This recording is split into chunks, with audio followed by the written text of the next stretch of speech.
Hey there, a little interlude for adding a little shortcut because, oh man, it's driving me mad. Zooming in and out of this program monitor is painful, and for the rest of this tutorial, the tutorial after this one, we're going to do a bit of it. So there's a lot of that. If you're like, where's the shortcut? There is no shortcut. Okay, so there's a lot of doing this and trying to figure stuff out. So we're going to add a quick little shortcut. So we're going to go to, on a Mac, Premiere Pro, keyboard shortcuts.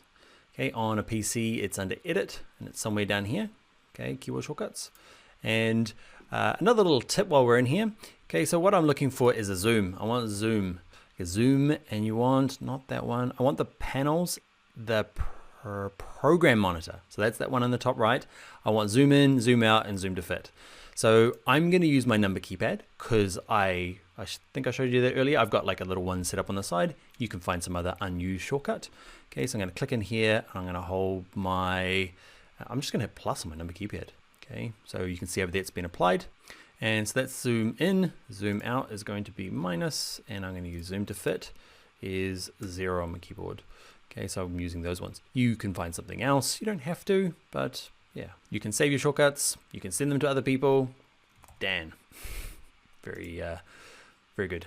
Let's click OK, and let's test them out. Plus, plus, minus, minus, 0 to go back, and you can use the H key to get the hand tool to start moving around, which doesn't work unless you're zoomed in.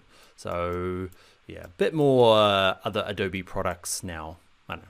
Just a little interlude. Let's get back to our regular scheduled color correction grading goodness.